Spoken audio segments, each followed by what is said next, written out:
marka ugu horeysa dhammaan xubnaha ururka ka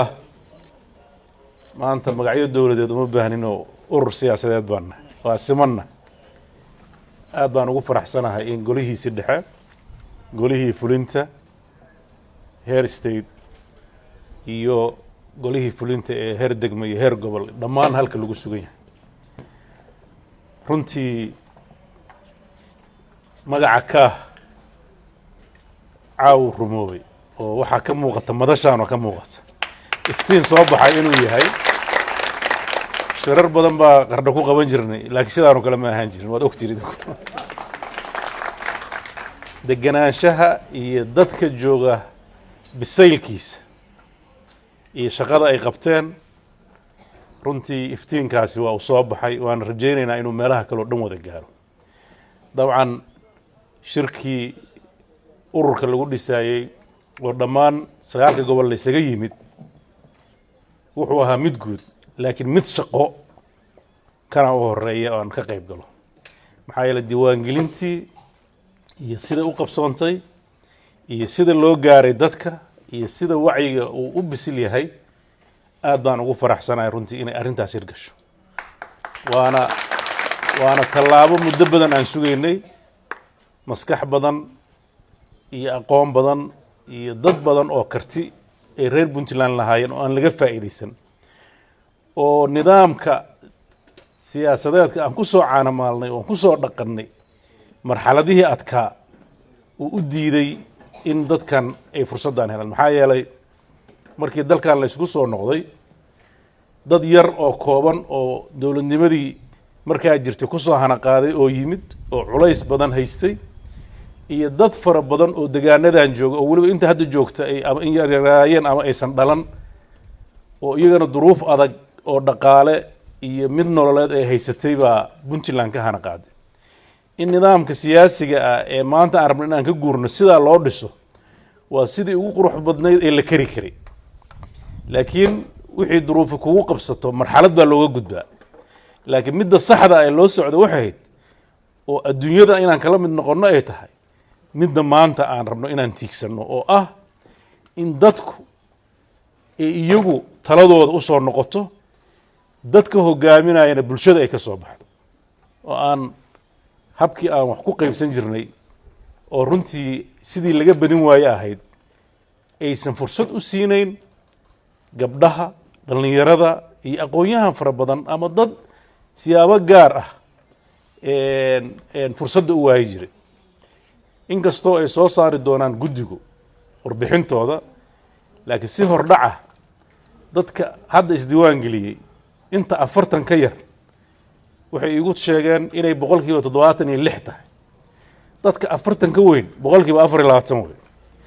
gabdhaha isdiiwaan geliyey 60% ay ku dhow yihiin marka inay dhalinyarada iyo haweenku fursad yeelan doonaan waxa hadda marxaanti ka ah habka diiwaangelintu u dhacday hordhaca ah laakiin iyaga soo saari doona statisticada dadka iyo cumrigooda iyo intaas wali waa inta 18 ka weynay waxaan aad ugu faraxsanahay inuu caawa urur ku soo biiray saaxiibkay Khadar oo inuu ururkan guuleysanayo dimuqraadiyadan guuleysanaysa ayay tusaysaa maxaa yeelay waagi aan dalka iyo shaqooyinka aan qabtay ninka dub dhaxaadka u ahaabo waan rajaynayaa inuu ka najixi doono waana ku kalsoonaa mar walba maxaa yeelay mabaadiida ka uu ku dhisan yahay waa mabaadi xadaaro waa mabaadi horumar waa mabaadi midda adduunka isticmaala ah midii hore waa ku soo caanamaalno wax badan ka sheegi mayno laakiin naguma filna maxaa yeelay dadkeenni intii wada joogtay iyo inta timid waad ogtihiin oo deegaanada hadda marka laga tago dadka hadda runtii kelmaddaas barakac waa dhammaatay kaamna waa in laga daaya waa xaafadaha qardho ka mid ah waxaa ka daran dadka reer Puntland ee qardho degay oo aan waxba ku lahaynba soo saas maaha ya dad badan oo reer Puntland aha oo ahayn ku yimid oo deegaanada qardho aan joogi jirin xataa habkii hore wax loo qaybsan jiray wax kuma leh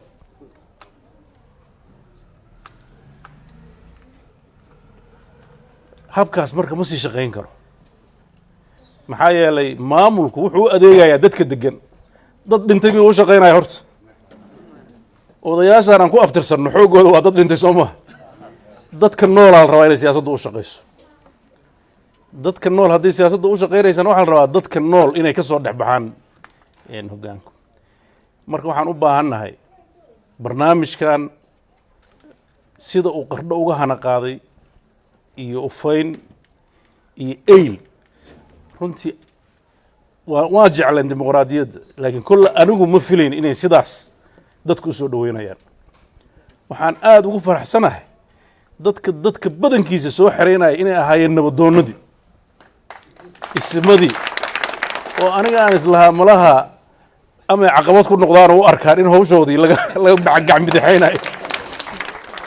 laakiin fursaddaa aragteen iyagana arkeen qaarkiin waa inayga hormareen oo ururadiiba iska diiwaan geliyeen marka wacyigaas bisil runtii nasiib baa u yeelateen weliba jiilka soo koraayo oo maanta halka jooga maamulku ama dowladnimadu waxa weeye bulsho meel isugu timid inay danahooda ay ku maareeyaan baahiyahoodana ay ku gutaan macno kale oo ay leedahay iyo definition kale oo ay leedahay ma leh marka inaan isu abaabulno si aan dadkeenna u gaari karno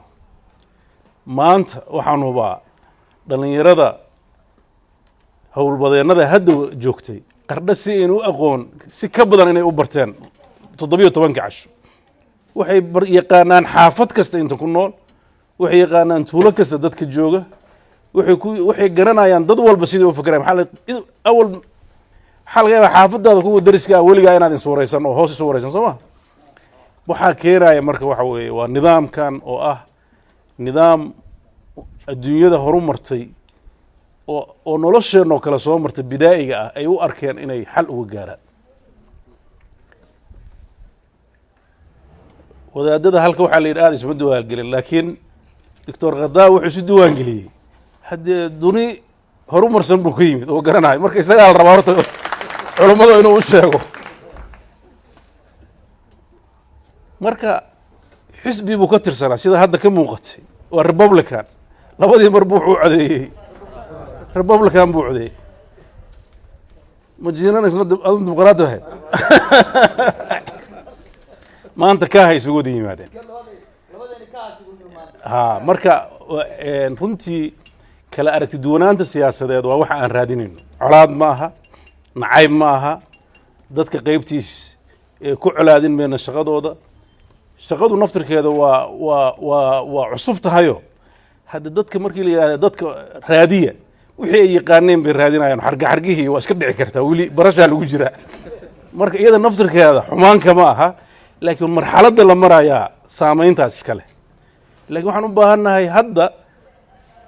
waxaan u malaynayaa idinka iyo ururada kaleetaba inay hadda xisaabaad kala hayaan shalay nafta waxaa la isaga qaban jiray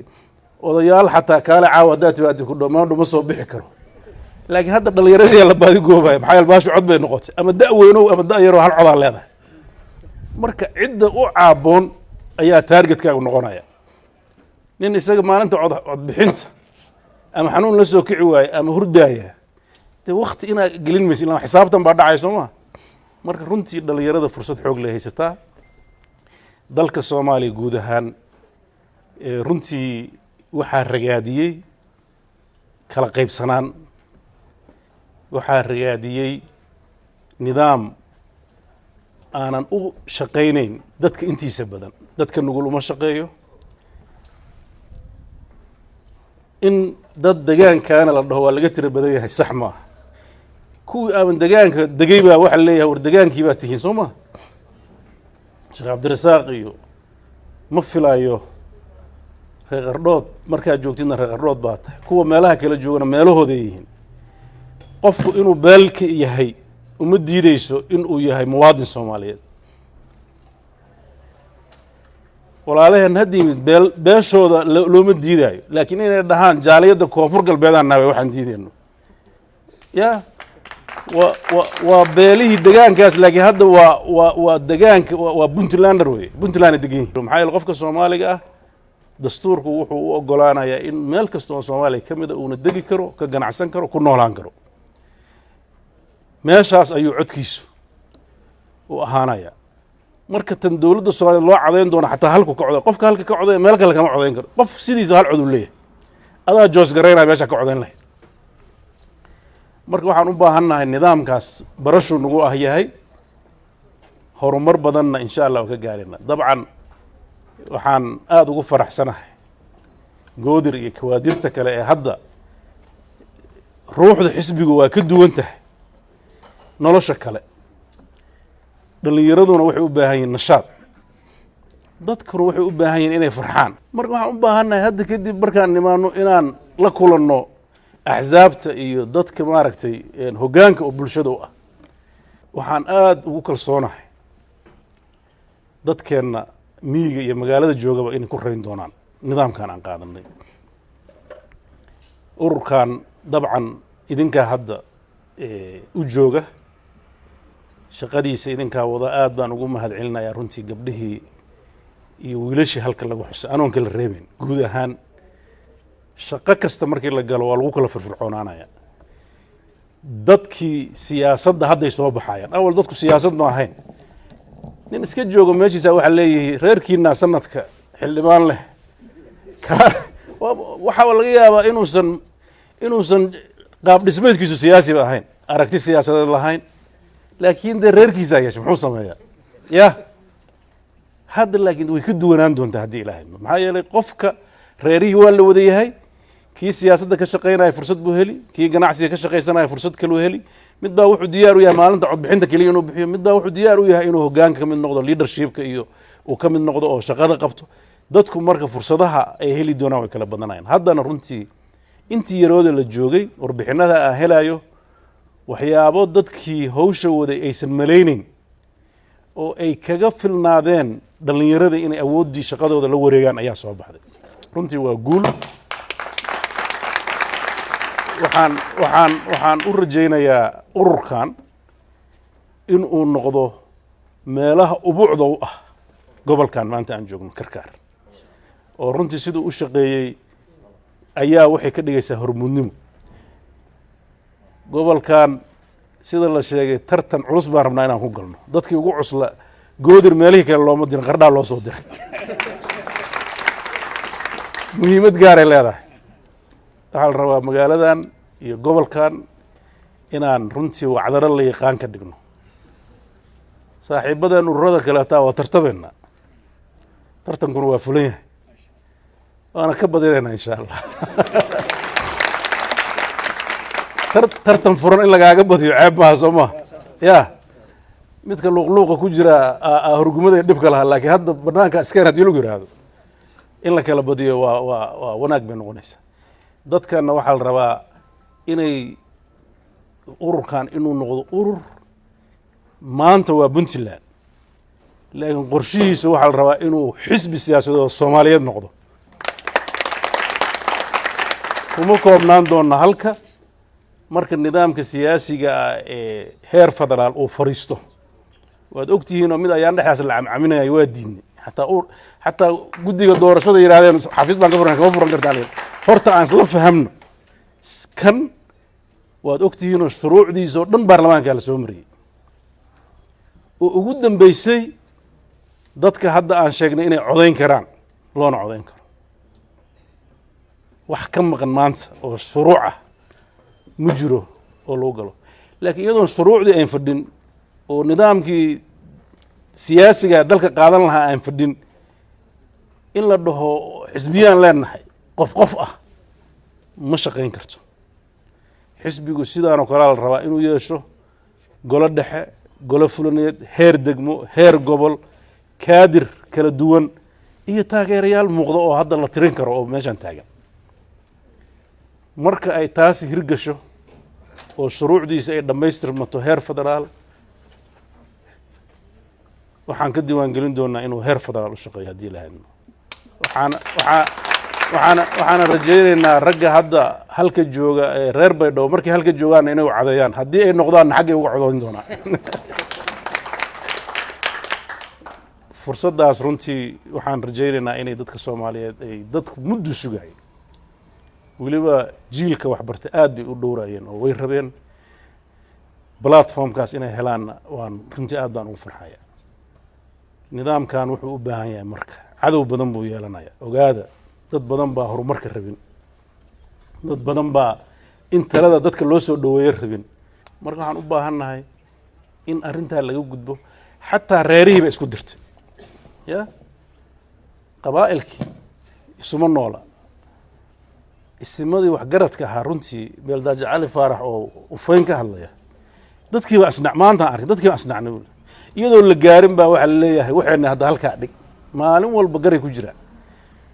laakiin markii la yiraahdo orod baaragtay dadka dhexgal oo haddaad musharrax tahay waxa tahay sheeg dimuqraadiyadda waa waxa fursada siiyay ilhaan inay maanta Congress-ka Mareykanka dhex fadhido horta ilhaan hadday kursiga reerka halka usoo doon leed ka war aad u adkaan leed ya musuldan maxay dhilaayeen gabar ma ogolin ya difficult waan soo ha aad u adagta marka waxa siiyay waa fursadaas waa dimuqraadiska waxaan u baahannahay waliba dadkan haddii fursad la siiyo maanta oo kaleeto xoogaaga amaanta waa iska aboonto reer qardood waliba haddii fursad la siiyo fursad badan beelo badan ay ka soo baxbayaan caburin baa ku taagan soo maaha runtii dadka reer qardhood waxaan runtii halka rabaa inaan uga mahad celiyo Saddam oo la sheegay shaqada badan uu qabtay sirta qardho ku degan reeruhu ma kala duwan ninkii qardho ku barbaara حتى قوليه هذا الشباب اللي تذكر وكفر في العين كود هذا وتجان يا كفر في العون أنا وحنو ملانا بيه هذا وحكو جرانا ملانا تذكر أيام بيه هذا عبه في العون ديران الله هذا صدام سويس ذاك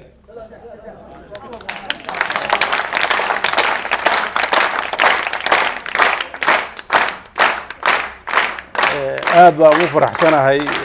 Saddam iyo dadka la mid ah dhalinyaradaas energy leh aragtida fog leh in ay u helaan fursad ay ku xaqiijiyaan umniyaadkooda waxa ay maleynayaan tadallucaadkooda iyo waxa ay saa'idayaan dadkuna wuxuusan aqoon waa u nacab dad badan oo bulshadeena ah mar walba horumar damacay in la sameeyo caqabadaha naga hor yimaado aniga beel inii sheegay 2 sano iyo bar oo waxaan soo maray aad u adag maxaa yeelay waxa quruxda badan oo aan dadka la jeclaa dadka hoggaanka waa ma rabin mushaharka in la kordhiyo ma rabin ciidanka in la habay ma rabin wixii rabeen xogaaga yar oo meesha in loo qaybiyo rabin hadda waxa la yiraahdaa laguma arko waa taqaanaan soo wax laga helo laakiin waxa la helay maanta daliil ah saacada aan fadhino quruxda aan u fadhino nabadda aan haysano waad ogtihiin deegaanka isku shuban dagaalkii maalin dhoweed ka dhacay haddaan ciidamo si degdeg uga howlgalan la heli lahayn ciidamadii isku urursaday maalinta xiga wixii la iska dilay wax ka badan ba iska dili lahayn rag deegaankan ka mid ah oo dadkaa ka mid ah maanta ii yimid waxay qireen wiilashoodii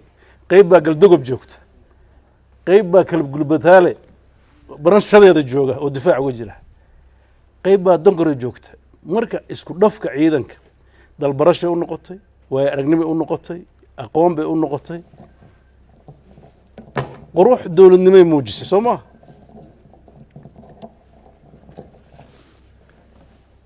culays badana wuxuu naga haystay in nidaamka dawliga ah si casri ah loo maamulo qof aanan rabin inuu qurux badnaado oo uusan nolol fiican ku noolaan oo horumar sameyn oo niyadiisu aysan tiigsan inuu horumar sameynayo qof dhintay muxuu dhaamaa ya bini aadamku amal buu ku nool yahay Soomaa haddii rajadu ay xiranto oo la yiraahdo meeshan dhowr qof baa iska biyeysta ya ama dadka qaybtiisa dhaa waa iska hagbado meel laga gala male rajada dhimanayso Soomaa dadku haday rajada ka dhimatana wax walba suurgal u yihiin drugska iyo nimankan xag jirka galaya iyo waxaan cudurradan aafooyinka ay yimaaday intooda badan waxa sabab u ah waa niyad jab gabdhihii wiilashii wax bartay desperate bay noqonayaan Soomaa haday meel u shaqo tagaan waayaan laakiin haddaanan isbedel siyaasadeed la helin mashaqo abuurmaysa nidaam dawladeed ayaa wuxuu abuuri karaa nabadgelyo nidaam siyaasadeed oo degan marka la helo ayaa nidaam amni la helaa nidaam amni marka la helo ayaa horumar yimaada oo maalgelin timaada oo infrastructure ku hagaaga oo isbedel yimaada hadda inta aadan lahayn de waxaad noqonaysaa ma waxaan ku noqonnaa sidii la oran jiray qardha iyo qabri waa loo shaqaystaa ya saas baan noqonnaa waxaan u baahanahay magaaladan wax aan ka soo bixin male hadda beeray yeelatay xoolihii waad aragteen productionkii waa kor u kacay shaqooyinkii baa kordhay tarantii baa sii socota waxaas waxay u baahan tahay qorshe siyaasadeed iyo mid dhaqaale oo lagu maareeyo dawladdu baana keeni karta reer ma keeni karo maxaa yeelay dawladdu waxay rabtaa inay la soo baxdo caqli kasta oo ka maqan haddii dadkeeda ka weysay xataa expert waa dibadda laga keensadaa Soomaa hadda waad ogtihiin Puntland awal waxaan oran jirnay walaalaheena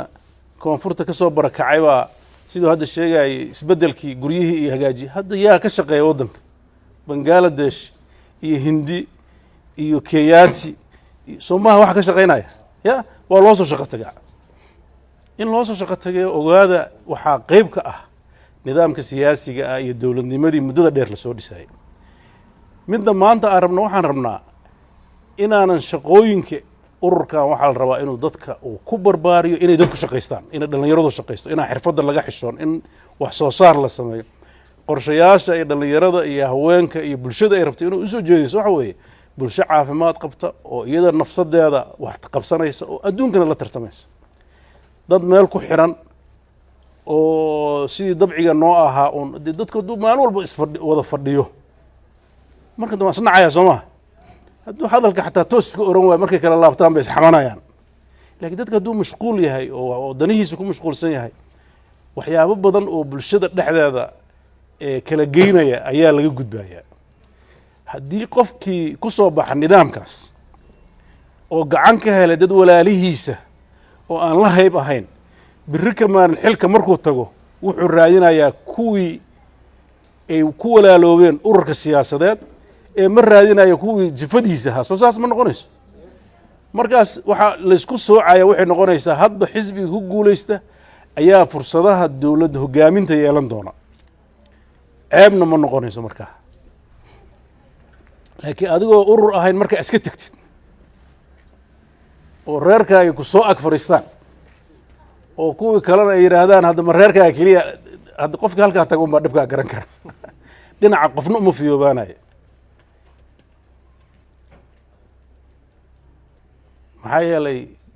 nidaamka siyaasiga ah waa nidaam la rabo inuu dalka oo dhan u shaqeeyo nidaam la rabo inuu qof iyo qoys u shaqeeyo maaha qofka iyo qoyska danahooda gaarkay qabsan karaan looma diidaa inay horumarkooda iyo danahooda ka shaqeystaan laakiin marka dawladda Puntland ama mid Soomaaliyeed la hado waxa la rabaa inay qabato waxa dadka u dhaxeeya waxa la rabaa inay amniga ka shaqeyso waxa la rabaa inay service delivery leeyahay inay caafimaad ka shaqeyso waxbarashada ka shaqeyso jidad ka shaqeyso biyaha ka shaqeyso waad ogeedeen oo qarna markii fatahaadu ka dhacday wixii dawladda jooga dhan halka yimaadeen soo saas ma ahayn cidi kama maqneen iyadoo weliba coronavirus iyo dhibaato jiro oo dad badan oo qaali ah oo dawladda ka mid ah xataa ay ku dhinteen cudurradii ay ka qaadeen maxaa yeelay waajib bay gudanayeen markay saas oo kale ka dhacdo gaalkac ayaa loo gurmay boosaas ayaa loo gurmay meel kastoo wax ka dhacaan dalka inta aan mas'uulka ka tahay dawladda ayaa la rabaa inay ka howlgasho marka nidaamkan xisbiyada waxaan rajaynayaa in uu furi doono albaab qurux badan oo runtii dadkuna isku baran doono waxaan aad ugu faraxsanahay lugatoor hadda dad badan oo reer qardhoodu tirtirinaya magacyadooda anigu waa iga badiyaa hadda maxaa yeelay falgalkii baa samaysmay Soomaa ya waa la falgalay xisbinimada la isku bartay waa la wada shaqeynayaa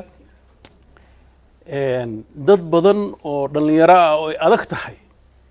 inay meel ku kulmaan dadka qaybtii sida ahaan jirtay ayaa maanta fursad soo helay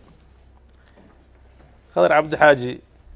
isagu hadduu isqoray laakiin gabadhiisa howlwadeennada waaweyn ay ka mid tahay ya xogayaha degmada sooma xogayaha degmada sida daalka laga sheegay inkastoo axmed iyo soo haystaan inay iyaga keeneen laakiin gabadhaa keentaan u maraynaya maxaa yeelay waa shaqooyinka la qabanaya ka mid ahayd runtii mar horaan wada hadalno ballanteenna ahayd inaan maalin aan wada joogno aan diiwaangelinta samayno ururka xataa laguma dhawaaqin markaan ka ballanay arrintaas maxaa yeelay wax badan oo hore aan isla soo qabannay waan rajaynayaa dadka qiimaha leh inay ururkan ay u noqon doonaan udub dhexaad dhallinyarada ugu aqoonta badan ugu firfircoonna inay heli doonaan waxaan inii ballan qaadaynaa inaan si cadaalada ururkan loo hogaamin doono oo aan dadna dad laga lex jeclaysanayn qof kastoo mudan oo fursad lehna lama dhahayo mid reerkaaga xag ku jira qofkaasa la barmood garayn doonaa hadda kadib waxaa lagu barmood garayn doonaa performancegiisa siduu wax u qabto hadday laba walaalo yihiin xataa xilalka waa qaban doonaan ilaa tan reerihiin uguma qabsan karaan soo maa shuruucdiisaa nahagi doonta haddii ilaahdo laakiin nidaamkii hore si kastaad wax ula jeceshahay waa inaa ilaalisaa dadku wuxuu ku heshiiyo horta dadku wuxuu ku heshiiyaan baa la ilaaliyaa soo maa nidaamkii hore oo qabiligaha dadka ku heshiiyey almuslimuuna maxaa la yidhi calaa shuruudihim taas layskuma dhaliili karo saasaa loo qeybiyey haddan waxaa lagu heshiiyey in xilalka loo tartamo outcomeka ka soo baxa hadhow miyaa la isku dhaliili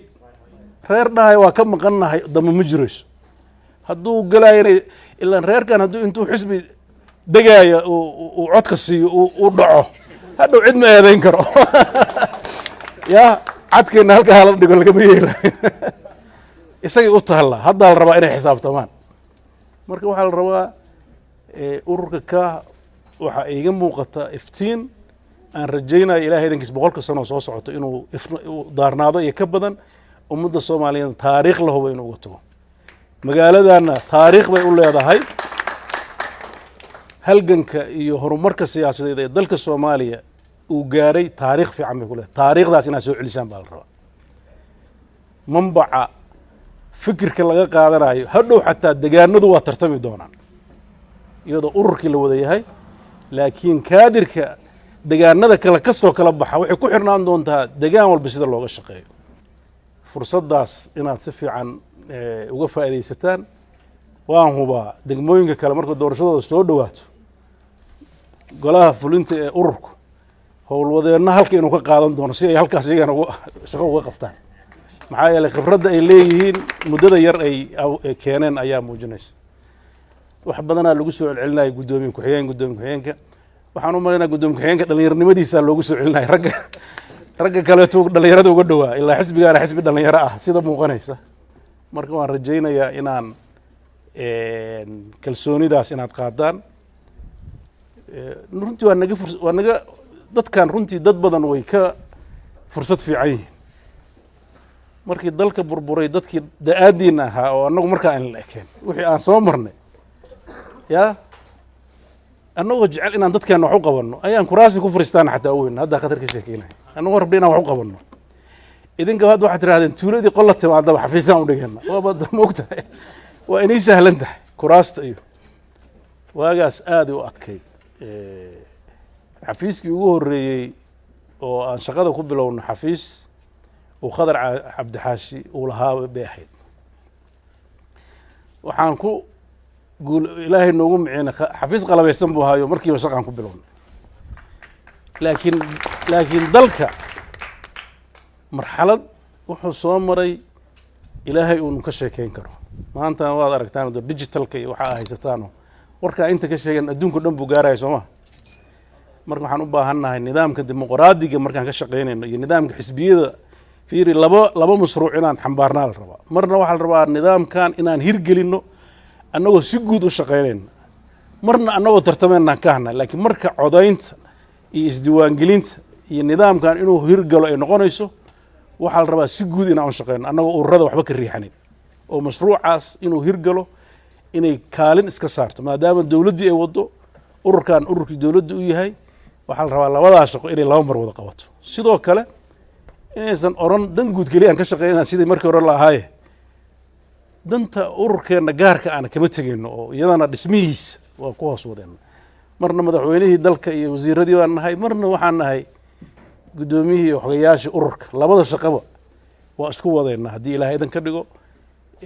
wayna naga go-an tahay runtii in nidaamkan uu hirgalo caqabadihiisuu leeyahay mid dhaqaaluu leeyahay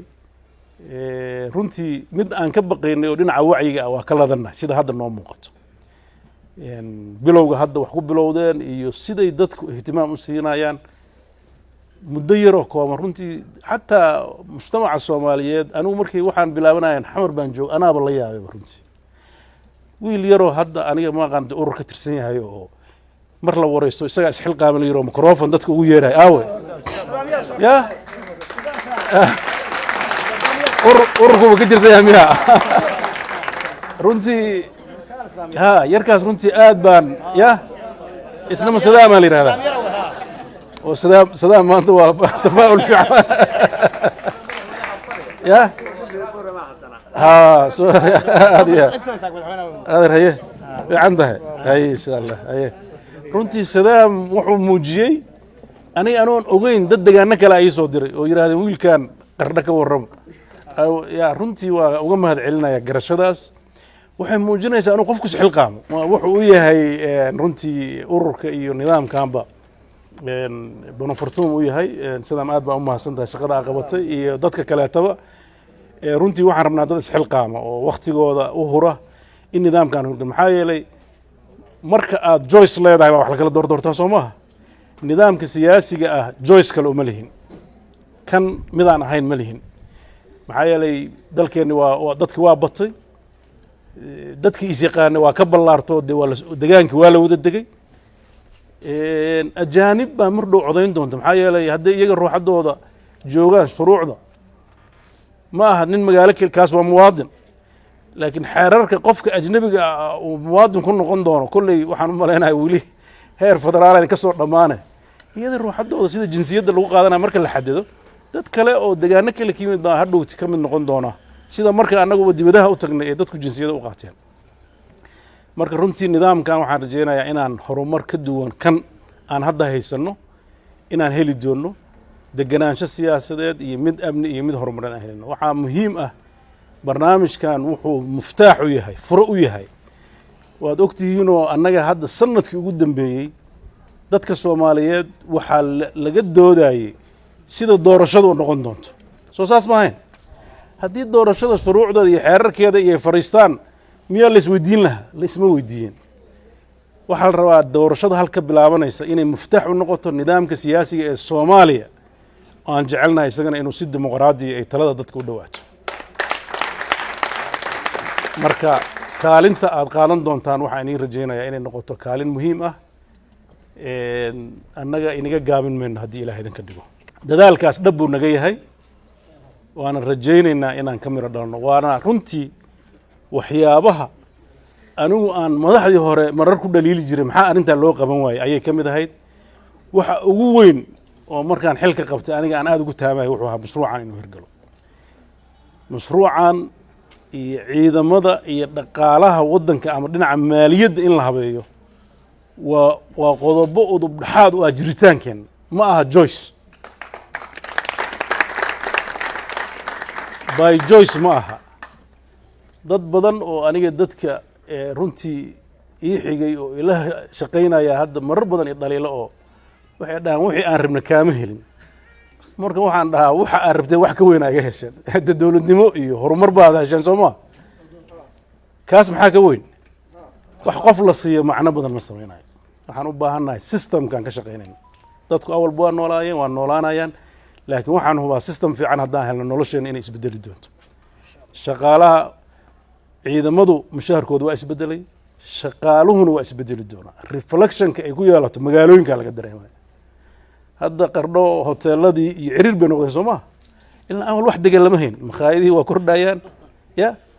marka waxaa keena ogaada lacagta hal qof hela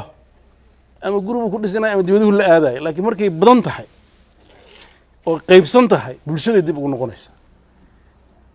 economiga ayaa developmentig samaynaya marka